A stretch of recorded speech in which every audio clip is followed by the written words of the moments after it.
The recording is going on right now. So as I say, we are recording. Okay, Jim's coming back in. Hopefully he'll be able to hear us. All right. So yeah, if you want, if you want paper tickets, just give your rep a call or call to the to the athletic ticket office. I wanted to just comment on the tickets. We'll see how well the electronic ones work Saturday. And if there's a big lines and confusion, we'll say, okay, it didn't work. And that's really the test. Yeah, exactly. It's like anytime they're going to do something new, there's always going to be some sort of a learning curve on it. Just to figure out, you just don't know what's going to happen until you actually try it. But, the reality is that they were, even though they were paper tickets, they were still scanning them electronically. So it really shouldn't be that much different. Just hopefully, people aren't waiting to get to the front of line to bring the tickets up. So 2 years ago, you had the option of having it scanned off your phone. And I did that 2 years ago. And actually it was harder because it was harder for the reader, the scanner, to read it. It's not as stark a contrast, I guess, as the paper. So we'll see. Yeah, I always thought that the readers weren't all that good. I mean, even with the paper tickets, they just always seem to have to, do it a bunch of times. It always seemed to me to be kind of slow. But my favorite sayings is technology is great until it isn't. So yeah. I imagine the bright sun doesn't help. Right. And there could be glare against the screens and things like that. So, it all remains to be seen. I want to do a sound check. Jim, can you hear us? Or are you back, or did you go again? No, he's there. He's there. Okay, yeah, he must be on another screen. We might hold up a sign, a written sign with our comments to him. Yeah, well, if he can't hear us, we'll go with we can put questions into chat. Can you hear me now? Yes, we can. Yes. Okay, I can hear you, so we're good. All right. All right. Okay, so our plan B that we were working on is unnecessary at this point. So okay. All right. So we'll be meeting, the plans to meet again every week before a game, just like we always do. I will, be perfectly honest. I am in a situation that I have not been in the past, is I am having a tough time getting speakers.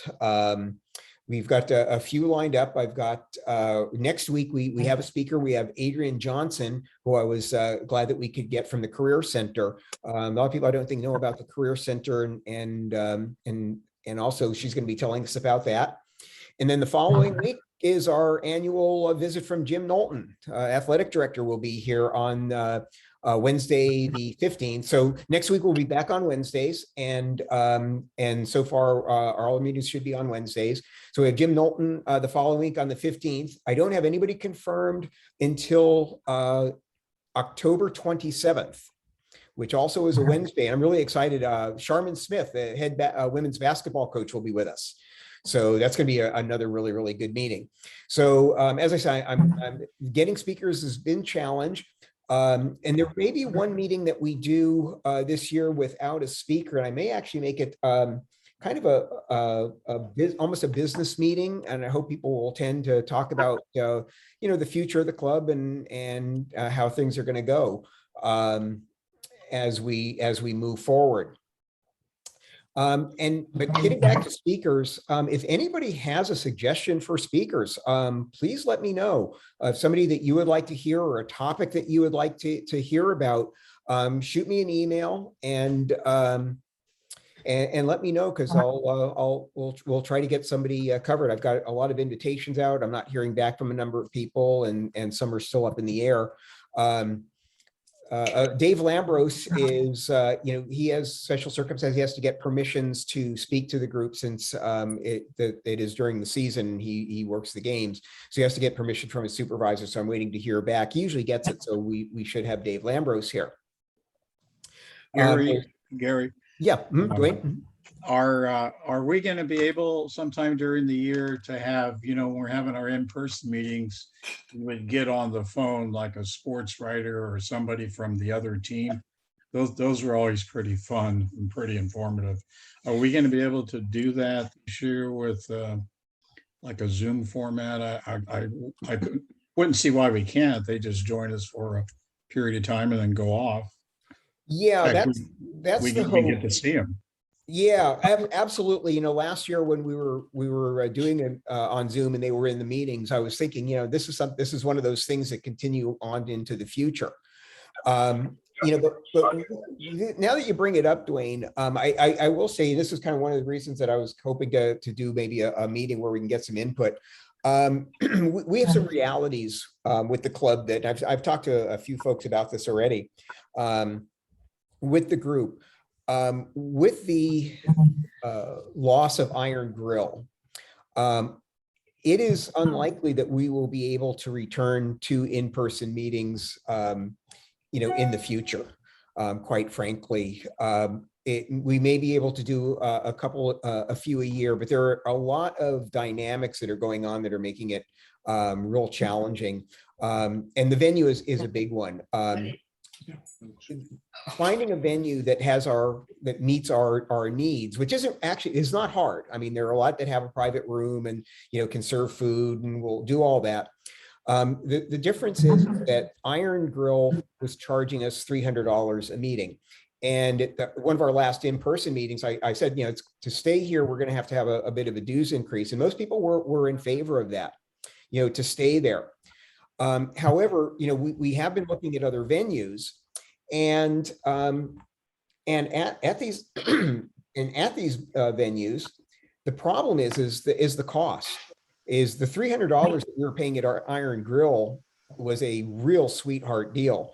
The other venues, they want either a starting fee of anywhere from $800 to $1,200 per meeting.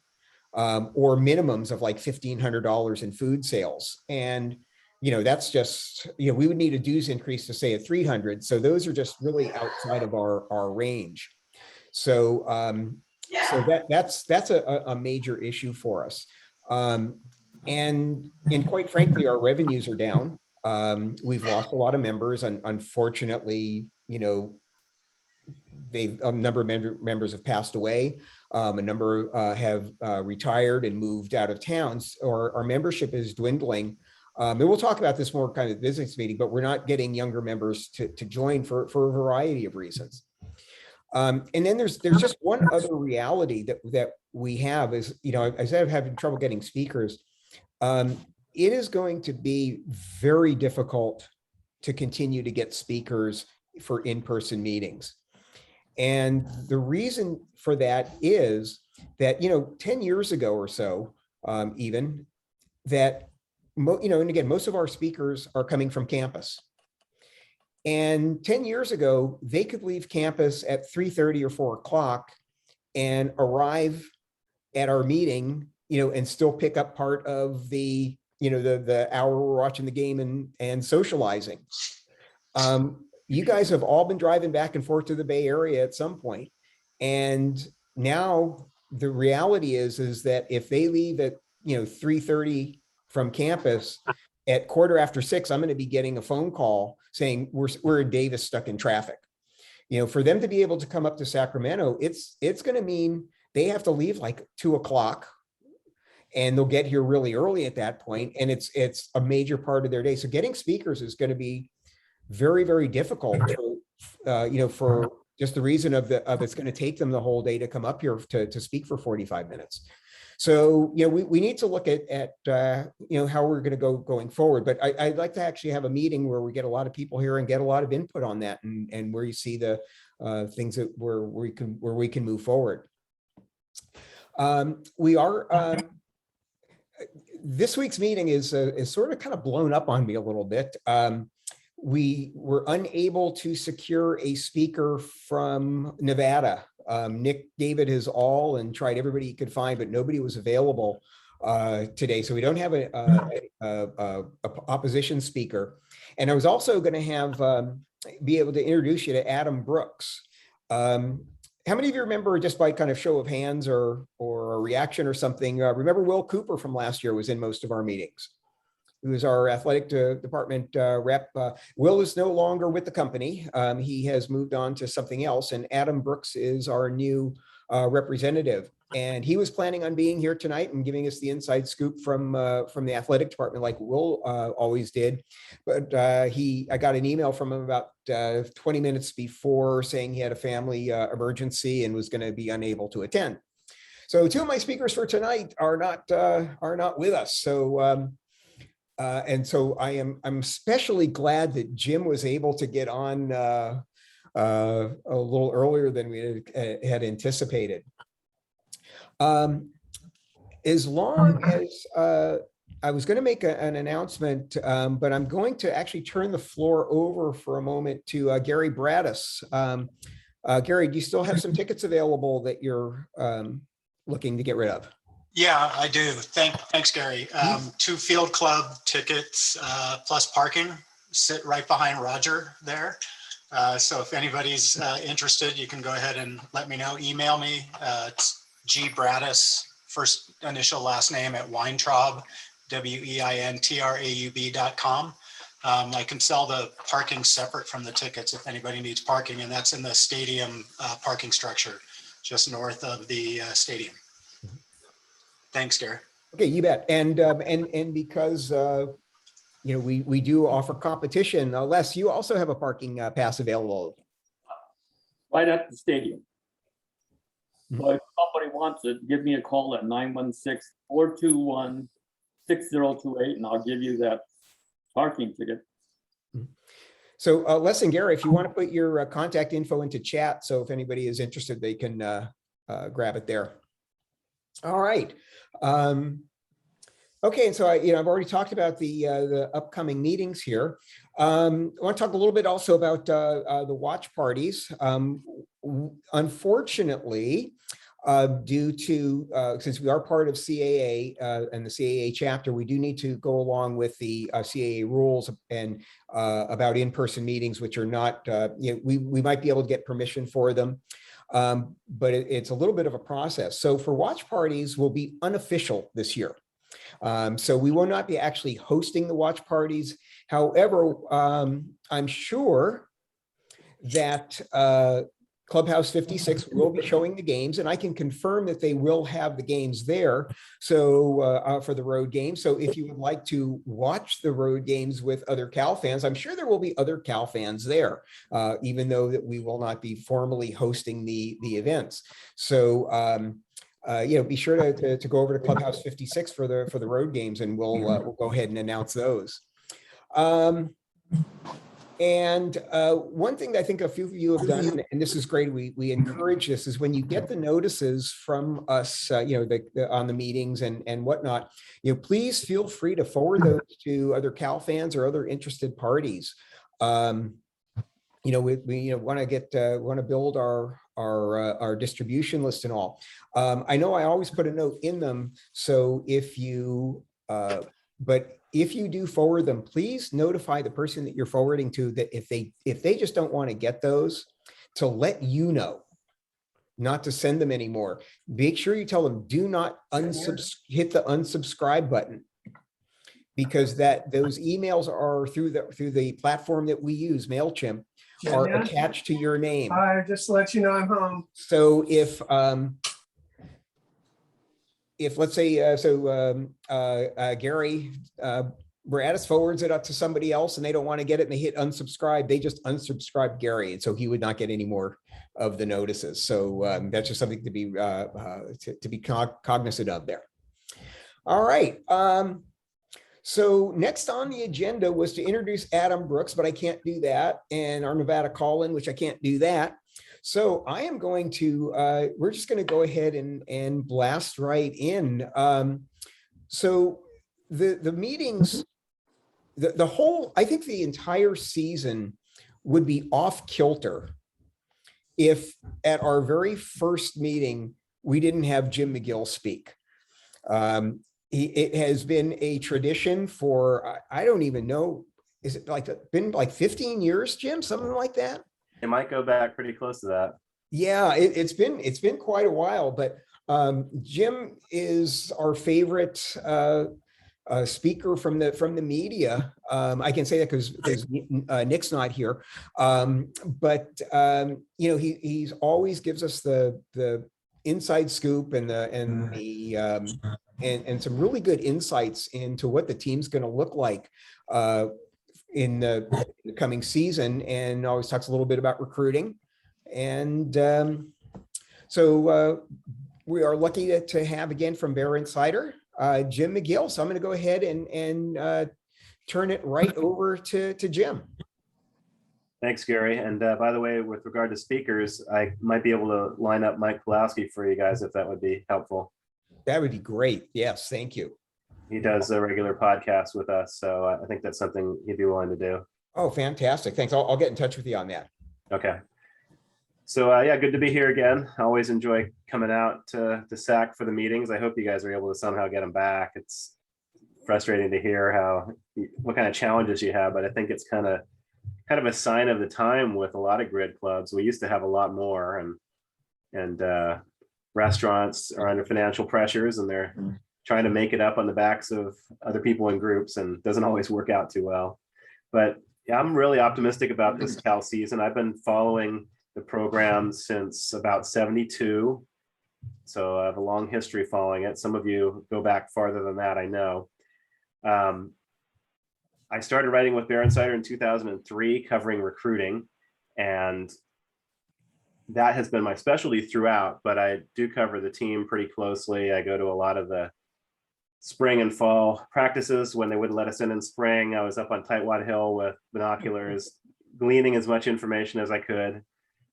But I like this team a lot. A lot of the reason why I like it is because of quality depth. That's been one of Cal's Achilles heels. Even the best Cal teams that we've seen, like the 91 team, the Citrus Bowl champion, and the 04 team with Aaron Rodgers, as great as those teams were, they were an injury or two away from a couple of additional losses and a season that would have totally changed on that. This team, I think, is able to absorb injuries at almost every position. You know, you look at what happened losing Mike Safell as the center, the quarterback of the offensive line, and losing Brett Johnson, who is, if he recovers his health, is a surefire NFL player. That would have possibly derailed the Cal season before it even started in the past. But you look at what they're able to do, and they're able to shift around. They get Beckett back. They move Ben Coleman into the starting lineup and Matt Cindric over to center. And I don't think they miss a beat, honestly. I look for this team to go maybe 7-2 in league and challenge Oregon for the Pac-12 North championship. I wouldn't be surprised to see even a little bit better, but I like the depth at every position. Starting at quarterback, that's one of the ones that they're more suspect in depth. Garbers is obviously a longtime starter. So he's a guy that now that he's learned the Musgrave West Coast offense, I expect to see big things from this year. Now that he's got an offensive line blocking ahead of him, unlike much of last year, and now that he's got a lot of weapons at receiver and tight end he didn't have before. Behind him, it was a bit of a surprise to see Penn transfer Ryan Glover end up getting the backup role. Wilcox said today that it's sort of a situational thing. If Garbers goes down in a game, I think they'd be more comfortable putting an experienced quarterback like Glover in and giving him limited plays. But if it came to starting a game, I wouldn't be surprised to see it be Zach Johnson, who had a really good spring and a pretty solid fall too. He knows the offense really well. He passed Spencer Brosh and Jaden Casey last year, which caused them to transfer. So that's the depth of quarterback. Running back goes 6 deep. I'm really excited about that. Chris Brooks, formerly Chris Brown, is bigger and stronger and faster than I've ever seen him.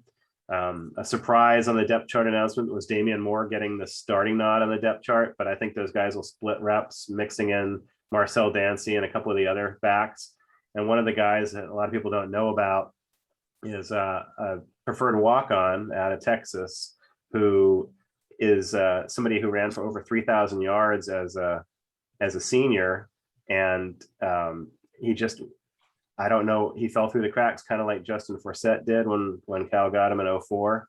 And he's the fastest of the running back group. So there's 6 viable guys there. So they can absorb a lot of injuries and keep on ticking, I think. Offensive line, it looked like there was going to be a lot more depth coming into the season because the offensive line looked 10 deep in experience. And there was a departure of Safel, which I mentioned earlier, and then Brandon Mello ended up leaving the program, and Gentle Williams, who suffered a lot of injuries over the years. He ended up having to have a medical retirement. Right now, they're 7 deep, and because of their position flexibility, I think that's enough for them to not miss a beat this season if any of the guys go down for a couple of games or longer. Braden Rome and also Brian Driscoll are 2 guys that are very capable to step in at tackle and either guard or center. So I think they're in pretty good shape at offensive line. On the defensive line, it's a stark difference from last year. Last year, they played 3 guys almost every snap, which is just nuts. And they probably couldn't have gotten away with that over a 12-game season, but over a 4-game season, they were able to make it work. They just had so many injuries and COVID issues. This year, they're so deep and a lot of really good young defensive line talent.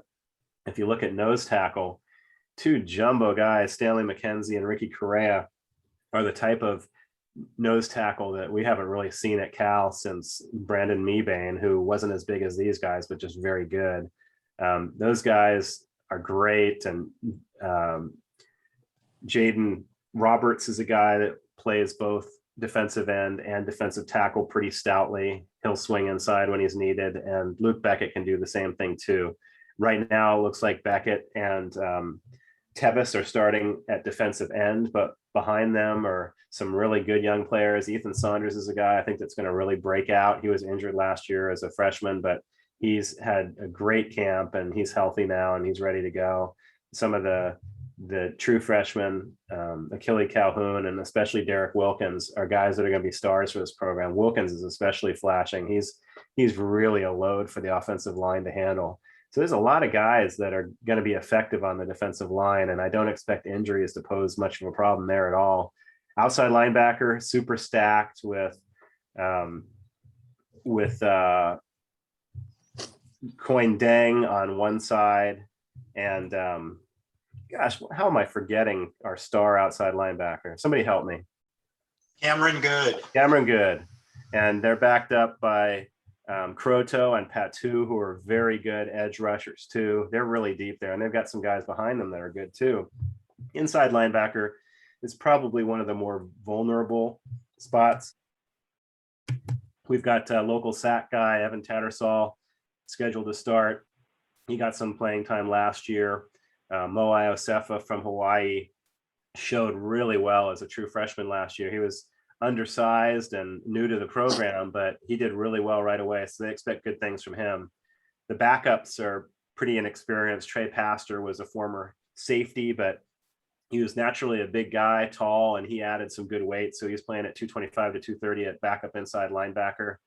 And Smith from Los Gatos, he's another guy that has flashed pretty well in fall practice, but those guys are inexperienced. So we hope to see very few injuries on the inside. Another guy that's been flashing is Nate Rachenna, who is a gray shirt, which means that he didn't come in with his 2020 class. He stayed JC for a semester, so his clock wouldn't start, and came in the spring. So he's got a spring and a fall under his belt, and he just makes consistent plays. He's super athletic. He's a guy who played safety, tight end, receiver, linebacker, all of it for Monte Vista. And he scored a couple of touchdowns as a receiver against De La Salle, which is hard to do. Super athletic guy. And the defensive backfield, they're loaded with experienced players, and they've got solid backups, especially at safety. So they can sustain injuries there and expect to not have much of a drop off, which is huge. And then the other wild card that I would say is you have to hope that they got their kicking issues squared away.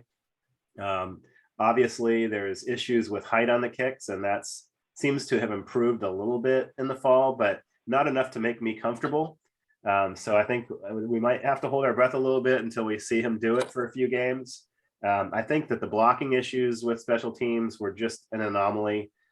there were situations with each of those blocks on the punt block and the kick blocks where all of those blocks were given up, excuse me, by players that aren't normally first team special teams players.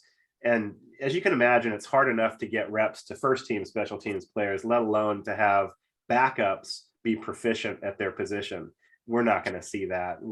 They have a lot of good options on special teams this year for the different blocking schemes on all 4 units. So I really like Jamison Sheehan too. He started off a little bit shaky in his transition from Australian rules football to American football in the first couple games, but he got into a rhythm the last 2 games, and he's been cooking really good in the spring and the fall. He's got a big leg and an accurate leg, so he can put it where he needs to put it. So overall, I'd say this is a really strong team, and I think it poses the best option of getting into the Rose Bowl again since 2006.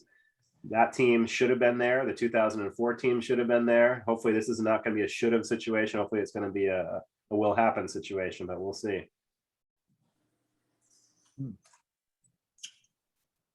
So feel free to hit me with any questions, camp questions, recruiting, and personnel, anything you want.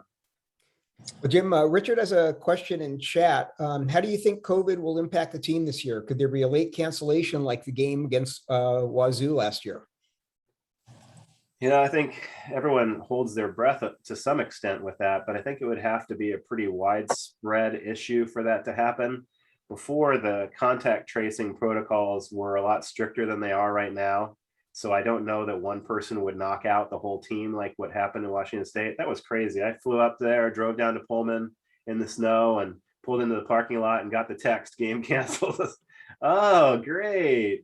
But we always have to consider it to be a possibility, but I think that they're smarter about managing things now. We have a lot more knowledge, and like I said, I don't think the protocols are as stringent as they were before. We just didn't have enough information about COVID before to know how to react. So I think the city of Berkeley and the state and CDC and everybody probably were overly careful, thinking that it's better to be safe than sorry. So we're optimistic that we won't have those kinds of disruptions this year. And I think the team is very responsible. So fingers crossed.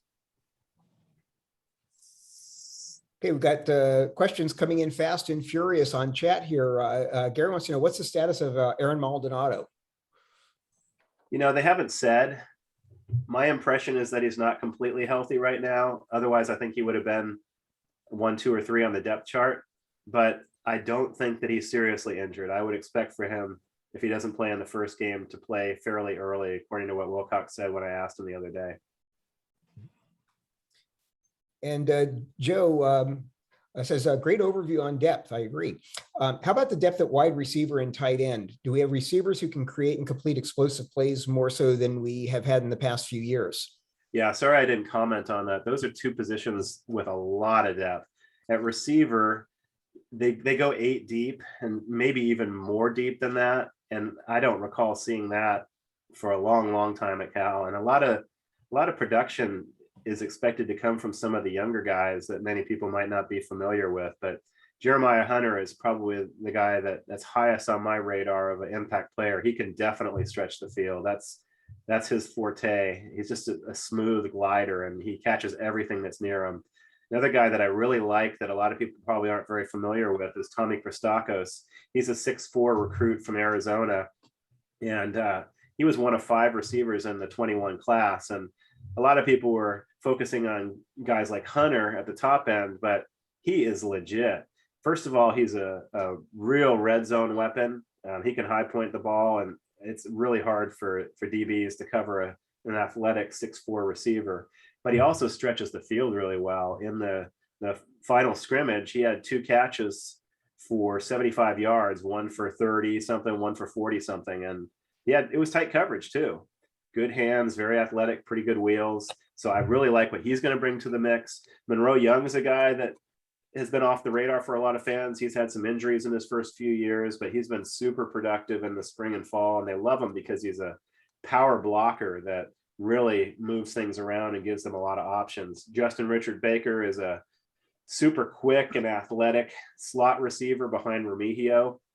He's a guy I went and saw him play in his season opener when Cal played up at UW in 2019, and he had a bookend game. He ran the first kick back for a touchdown, and then he had the game-winning catch diving into the end zone with the Superman catch. He's just a guy that's hard to tackle. It's great to put him in space. A lot of different things you can do with him. Aiden Lee is a super strong receiver, 6'3", 235. He's like ideal linebacker size, and he's athletic too. So there's a lot of mismatches you can create with him. A lot of different guys you can go to in the receiving core. Of course, you've got Remigio and Clark and Crawford coming back as the seniors. Then they're slated to start, but they're going to share a lot of reps. Tight end is a good group. It's 7 guys in the room, and all of them are viable. I like Jake Tonjes the best right now, I think. He's a guy that really stretches the middle of the field, and Garbers feels really comfortable throwing the ball 30, 40 yards downfield to him, where a linebacker is usually on him, and a linebacker usually is not going to be able to keep up with him. Like him a lot. And you've got some veteran returners. Colin Moore is a big, strong, more of an in linebacker, but tight end, but he's a guy that can catch the ball too. And Reinwald from Sacramento, I'm sure you guys are familiar with him. He's one of the better receiving tight ends on the team. I really like the couple of freshmen that came in this year. Obviously, Jermaine Terry is a guy that if you follow recruiting, everybody knows him. Alabama offered him, LSU offered him, everybody offered him. But, they capitalized on his love for his hometown area. And, he's a big guy. He's 6'4", 275. And he was looking a little sluggish in the spring. And then he got injured in the last scrimmage with a diving tackle at his ankles, which I'm sure whatever DB did that got a scolding for that. But he came back full bore in the fall, and he's been really good. He moves really well for a guy that size, and he's going to create a lot of mismatches too. I don't know how fast they're going to bring him along. I don't know how well he knows the offense, but I know they'll find slots for him to be able to do some good things this year too. So super deep on the tight end side too. Oh, and I should mention Kaleki Latu, because he's another sack guy too. He's 6'6", 215. And you would think a wiry guy like that for a tight end position, wait a few years until you bulk him up. His brother's massive. His brother Leatu played for UW at defensive end, and he played at 290 and was just a beast. I don't think he has that kind of frame, but we can expect him to probably get up to 240, 245 in the next couple of years. But until then, he's sort of a flex tight end where he's made some really nice plays in camp too. So I think they're probably going to work him in some red zone opportunities too. So as you can see, there's a lot of alternatives there. Yes. Paul wants to know, has Garbers improved his ability to scan the field and sped up his decision-making? I think that's the big question, because you can only tell so much in camp. Musgrave seems confident that he is, and he raves about his fall camp. I've seen him do some good things, and I've seen him complete some balls downfield. He's not always as efficient as you'd like him to see in practice, but if you can take the staff at their word, he seems to have improved a decent amount at that. You have to consider last year, the offensive line was just a revolving wheel of players. And when they had the offensive line back, usually they weren't practicing against a defensive line. So how sharp are they going to be? When they finally got the line back against Oregon, they beat the Pac-12 champ. When he has time to throw, I think he does a lot better. If he's under pressure, he gets a little bit of happy feet, which I think is pretty typical in quarterbacks. But I'm confident the line will protect him better this year. So Rick wants to know, with full install of the playbook, what's the Cal offense expected to look like? Well, I was asked that on an Oregon podcast today. I think maybe I would describe it most likely to be a power West Coast offense, where they'll spread the ball around a lot. That means throwing the ball to the running backs out of the backfield more than you might typically see, spreading it around to the receivers, but also establishing a strong run game up the middle. That will free things up for the passing game quite a bit, which is something that we haven't seen effectively enough lately. So that's probably the best way that I would describe this offense. And, you know, if you're looking at Musgrave's offense last year and say, well, their offense was pretty bad, I don't really expect much. Well, you didn't really see the Musgrave offense at all. They couldn't open up the playbook. They didn't have time to learn it. They didn't have the opportunity to execute it. The full playbook's installed now. So you're going to see a huge amount more variety. He had a lot of successful years in the NFL. He has a lot to draw from. And I think he's got the talent to be able to do a lot of good things on offense this year. I expect the offense to go from bottom of the league to in the top half of the league somewhere, maybe in the 4th or 5th range, which combined with a really good defense could be very effective. So I have a question from Richard. What do you expect to happen at the Nevada game? Well, Nevada is a legit opponent. I think you guys might know that better than a lot of Cal fans being in close proximity. They are a very good offense. Carson Strong is one of the best quarterbacks in the country. They've got 2 very good receivers and 2 very good running backs. So they're going to be potent on offense.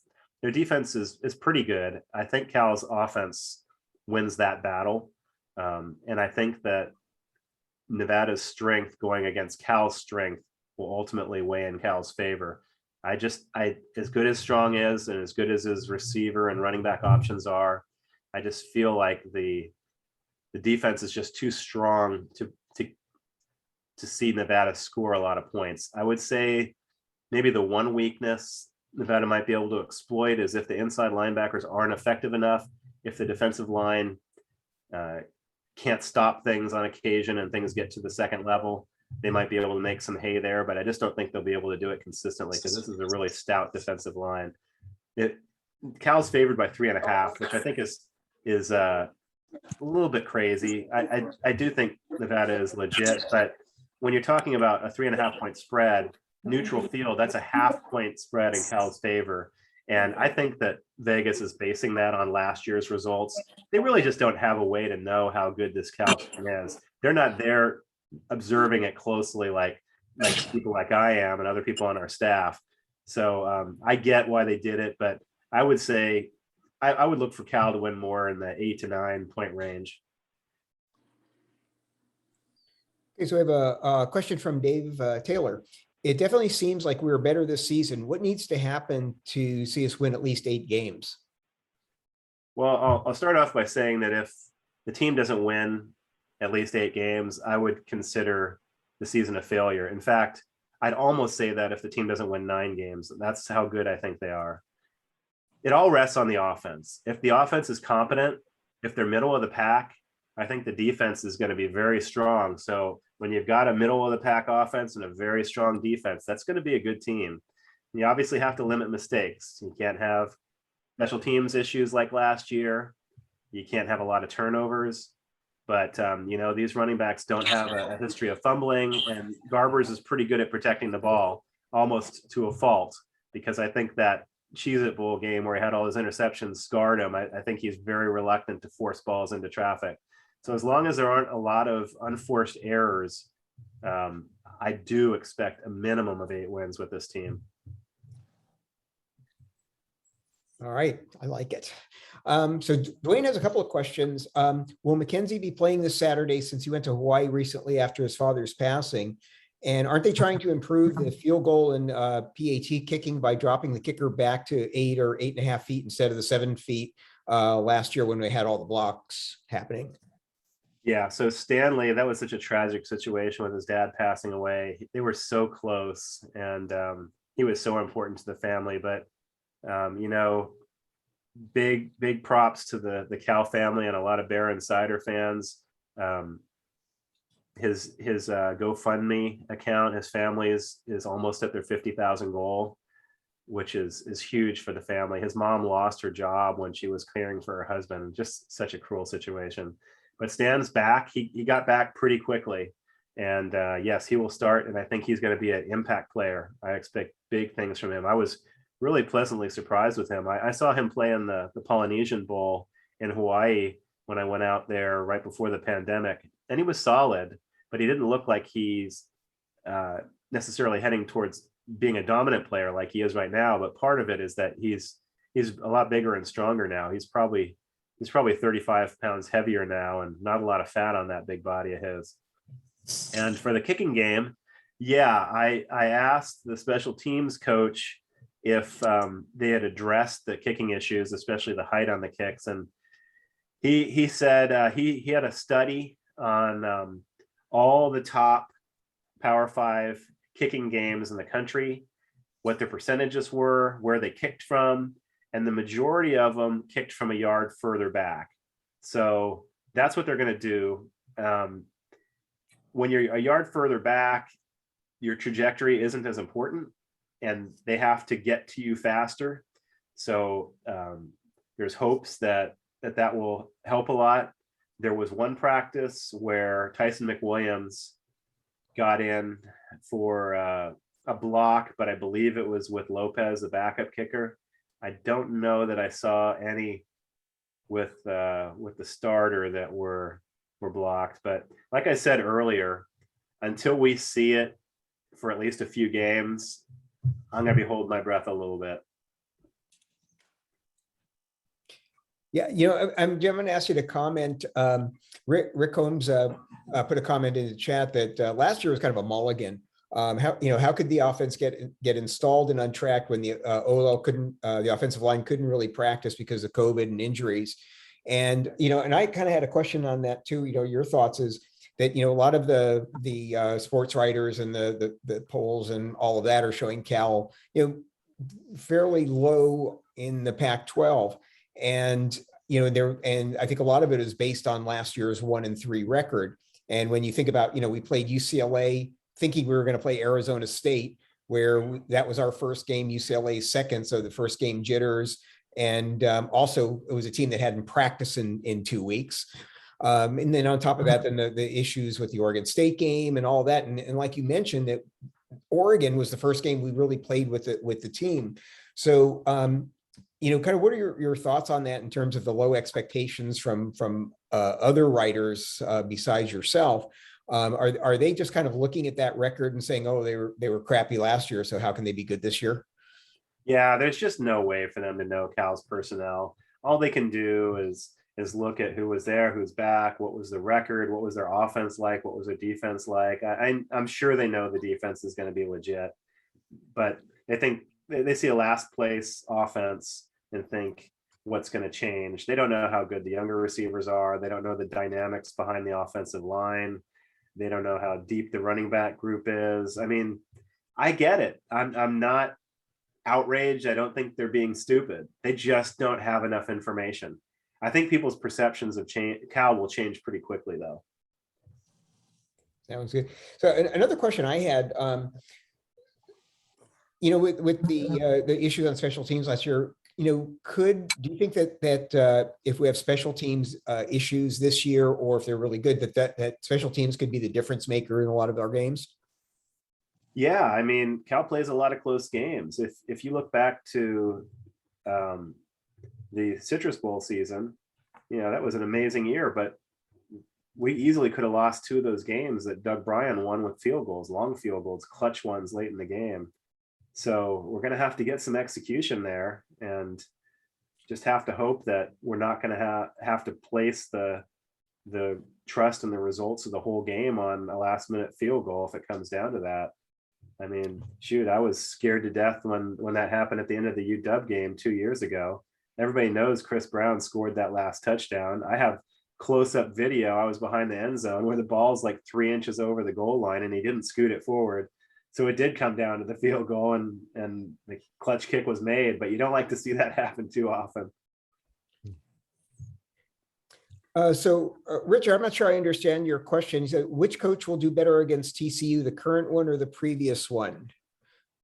Same coach. Richard, can you clarify your question? I'd have to unmute. Wilcox was there for both of them. Okay, I think he's saying. No, what I mean is that, Cal plays TCU, second game, but then SMU with Sonny Dykes also plays TCU. So, so this year, how you think, what's sort of comparing the current coach, current scheme versus the previous coach with his scheme, and just seeing how they would do against TCU. Well, that's kind of a wild card. SMU's a pretty good team right now. Their offense is dynamic, as you would expect.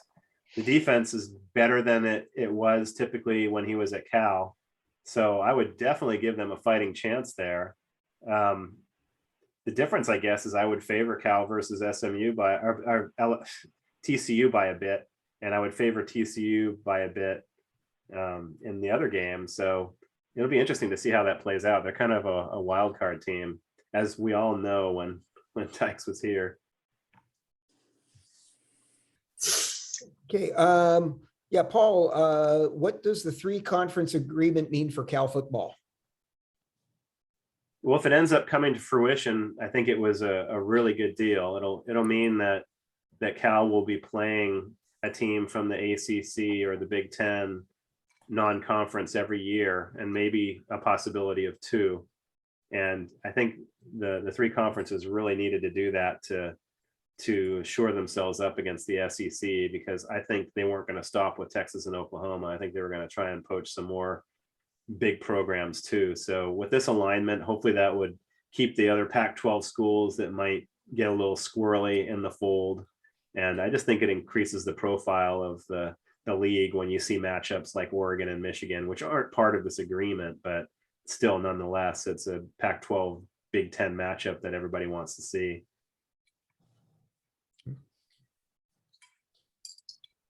So what do you think the chances are, Richard wants to know, that the Pac-12 will go to 8 conference games? Ordinarily, I would say I don't think it's very likely, but this agreement could change things. If they want to play 2 of the then 4 games against Big 12 or ACC teams and vice versa, then I could see that being a possibility. Otherwise, I think they'll keep things the same. So, Jim, it looks like recruiting currently is going along quite well. Can you speak a little bit about what the new guys coming in for next season, and also it just seems that recruiting is better than it's been in a long time, just based on what I've my limited knowledge of it. What is it the new coaches that we have now that are making a difference? What is making that difference? Well, the staff, to me, does a masterful job of recruiting. They're real relationship builders. For the type of guy that they want to bring into the program, guys that will buy into what they're doing, that are not me-centered guys, but are team-centered guys, that are good athletes, that have elite or near elite size. They're targeting the right guys, and they're getting a pretty high percentage of those guys too. If you look at who they have right now, and there are 13 commits, I really like this group. Justin Martin is sort of a prototype cannon arm, big, tall receiver from Inglewood. He's a guy that has a world of potential. He can flick it 70 yards down the field without even putting his body into it. Pretty amazing. They've got 2 good running backs, Caleb Johnson and Jayden Ott, that both have the possibility of being elite, which is nice because they didn't take a running back last year. They were holding out for a special back or no one, since they took 2 the year before. Then at receiver, they only targeted 1 or 2, and the receiver they got was Javen Plum out of Virginia, and he's a big, tall, rangy guy that really fits the style that Burrell was looking to bring in. I don't think they'll end up taking another receiver unless somebody elite is available. Offensive line recruiting has been a little bit slow. They have 2 guys that they really like, 2 of their primary targets, Siuape Vadakani from Reno, big, strong beast of a inside interior lineman. He's going to play offensive guard. And then they picked up Jackson Brown just the other day. He's long been favoring Cal. He's a local guy out of San Ramon. He really enjoyed all the offers and the trips that he took.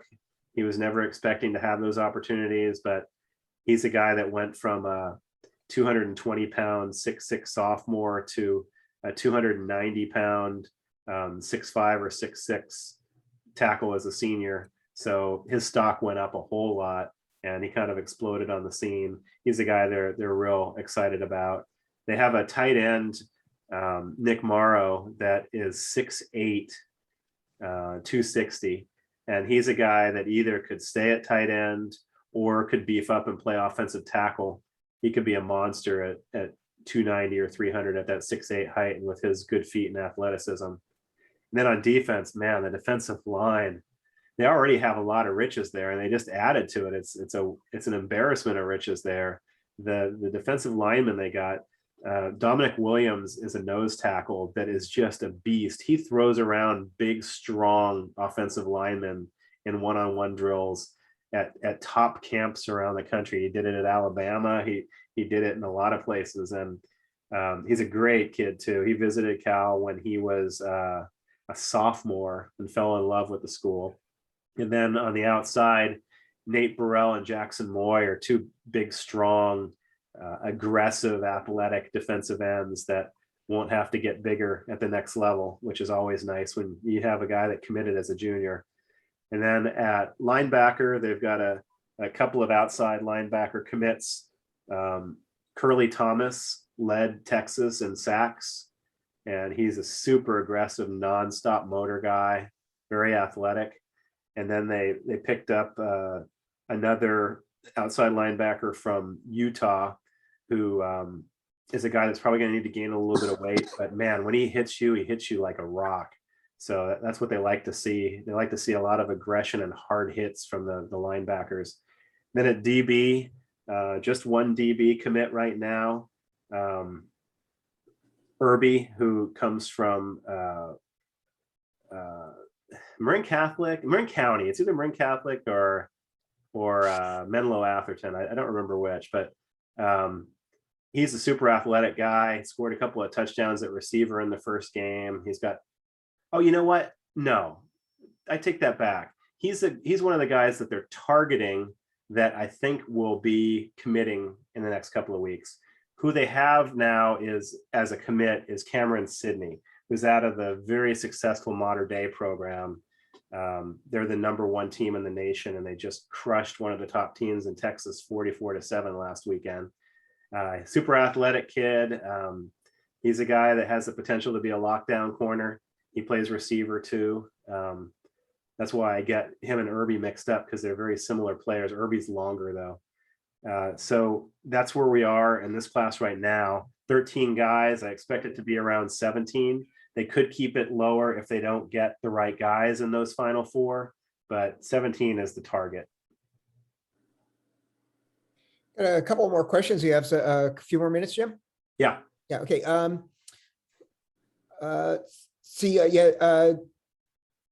Rick Holmes was asking back on the realignment about conference realignment that keeps the California schools together. There's been a little bit of talk about that, but it doesn't seem like Kleofkoff, the new commissioner, is very likely to head in that direction. I think the only way that would happen is if he felt like that was, UCLA and USC, or just USC, were maybe threatening to make a move, and maybe if that pacified them, it could happen. But otherwise, I would doubt that it would happen. And then Joe had a question on this year's schedule. Does the schedule this year, considering the strength of the opponents and the tough road games, add a significant layer of challenge for Coach Wilcox and the team? It does. And I think in a normal year, you would look at the home schedule versus the road schedule and project a less bullish record than I'm projecting. But Wilcox's teams are good road teams, so I don't expect that to be a major obstacle for them. Dwayne wants to know if you have any thoughts on the Oregon, Ohio State, and UCLA, LSU games.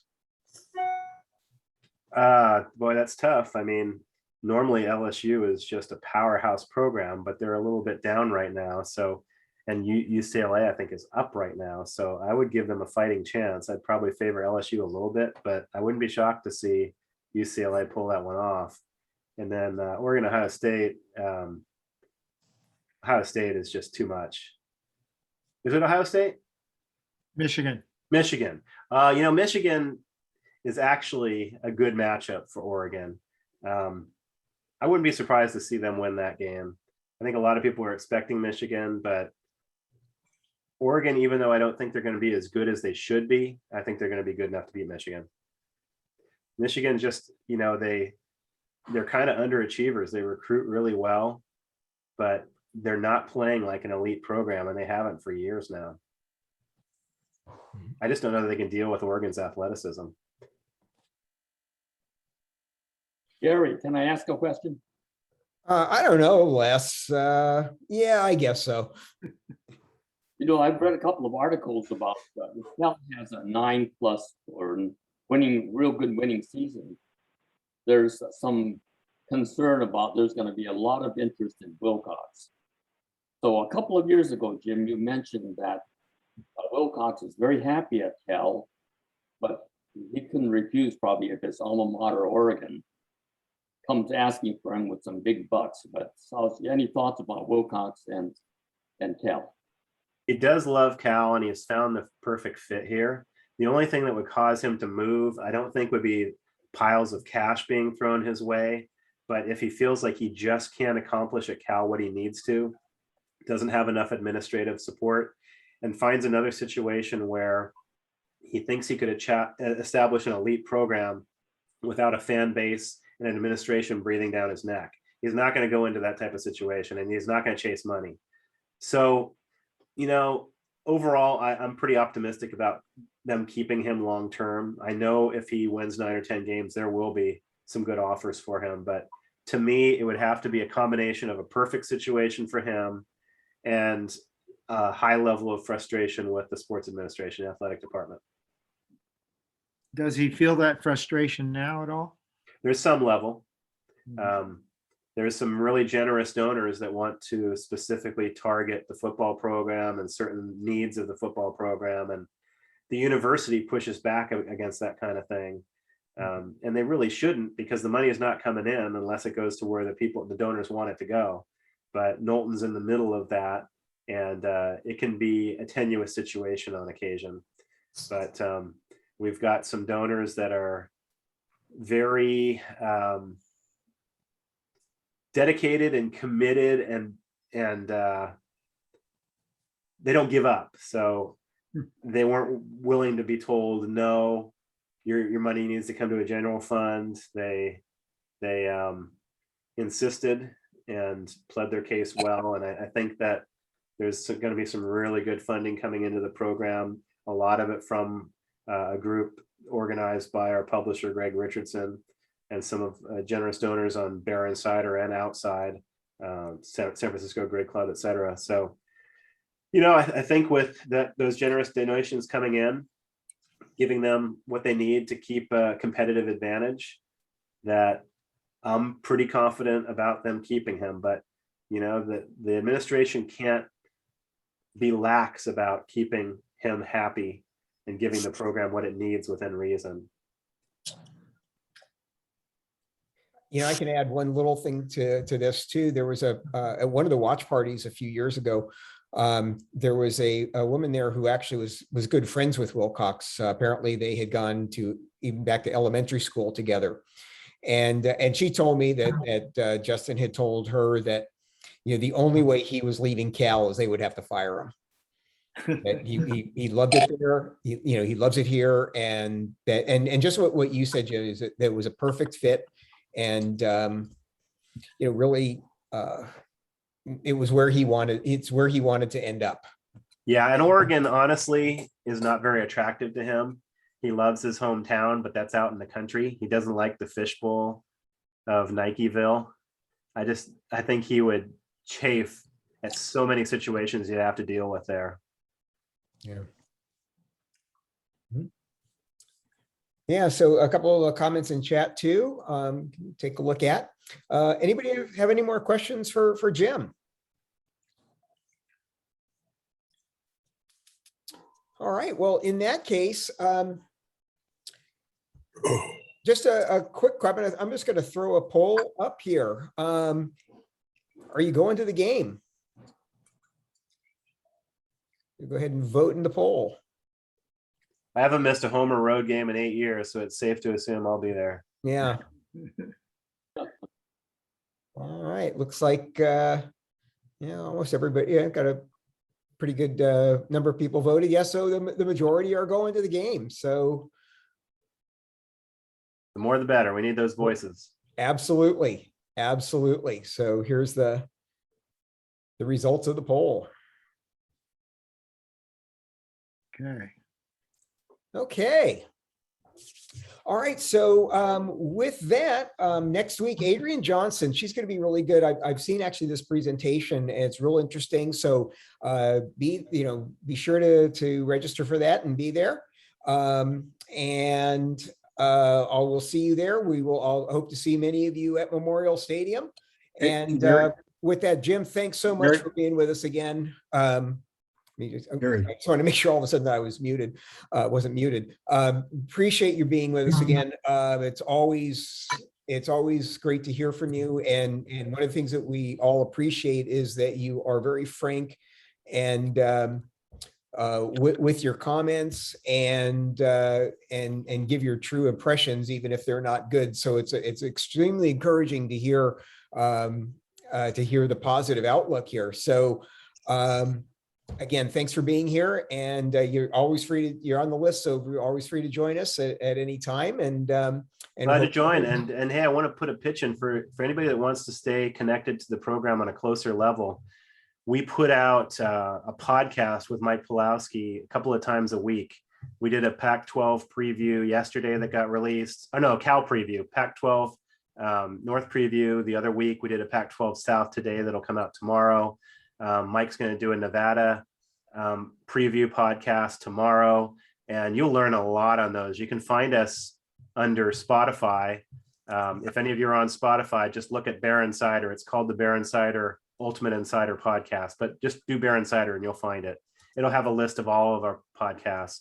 We did the Cal preview was with Mike and Todd McKim, the field reporter, and with me, just chiming in our thoughts. It's about 50 minutes on there. So yeah, really good information for you if you want to stay in depth with the program. Mike provides a lot of great information. Agreed. Okay. Gary, you want to get a chance? Oh, yeah. Good. Regarding speakers, I was just thinking, I have a suggestion for one. He's not a footballer per se, but you remember we had a local rugby player, the young fellow out of Jesuit that got paralyzed. Mm-hmm. And my understanding is that he's really overcome that. And I think he even walked at his graduation ceremony.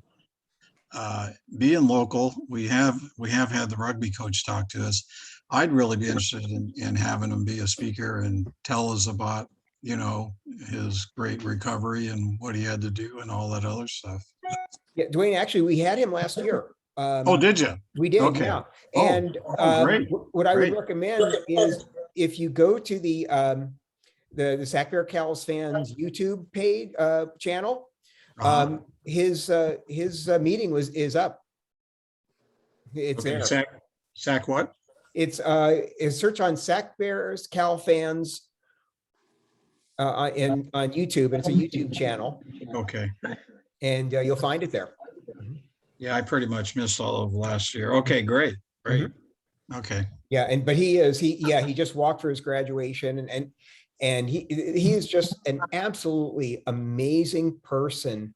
And quite frankly, I'm going to make what I think a kind of a bold statement about him is, with his courage and what he has overcome and what he has done, and his attitude, and anybody that heard him speak last year will attest to that. I think in Cal lore that his name is going to be mentioned along with Joe Roth. Yeah, it's a bold statement, but I really think, he's such an amazing kid, and what he has accomplished, and his courage and all is he has earned that. So. Okay. All right. Well said. Thank you. Yeah. All right then. So I hope to see you all next week. And again, Jim, thanks for being here with us, and thanks for everybody for joining us. And watch for the notices, and then the past notices already has the registrations for the speakers that we do have booked. So keep watching those. And with that, let's go out there and take down Nevada and end up with a big Go Bears. Go Bears. Go Bears. Good night, everybody. Good night. Thanks. Go Bears.